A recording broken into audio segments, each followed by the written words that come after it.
Well, so what went wrong and what can Brazil do to cash in on the remaining infrastructure? To find out, let's bring in Jules Boykoff, a professor at Pacific University and a former Olympic football player. Welcome to the broadcast.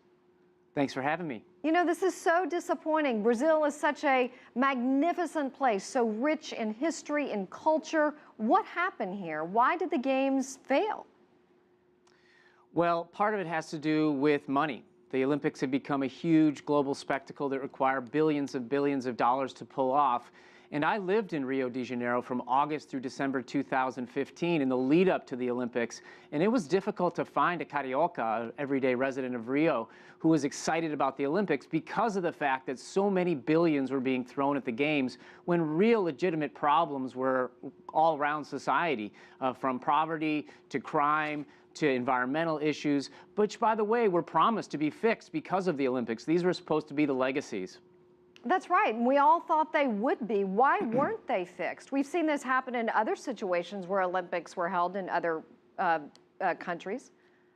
Yeah, that's a great point, Susan. In a lot of ways, it's pretty easy to sort of blame it on Rio, if you will. And I think that's wrong in some ways. I mean, the organizers in Rio de Janeiro absolutely showed a whole lot of arrogance throughout the process, and they made lots of errors along the way. But what we saw in Rio is really Olympic problems as much as they were Rio problems. So why is that happening? For starters, there's no accountability.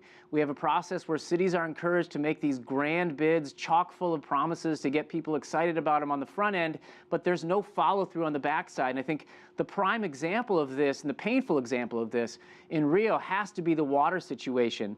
If you read the bid documents from Rio back in 2009, they're full of promises of how they were going to clean up the water, how it was going to be 80% purified, the water in places where they were going to hold Olympic events. This was going to be a huge positive legacy for everyday people of Rio.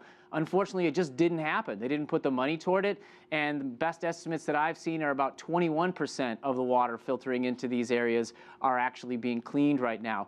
And I walked around to those areas. I saw it with my own two eyes, and I talked to a lot of people from Rio who are disappointed. So the answer to your question is there's no accountability. The people from the International Olympic Committee, they get in their jets, they start munching their caviar, and they head off to the next place, and they leave the Olympic city behind. All right. Well, Jules Boykoff, thank you so much for your time joining us live from Portland.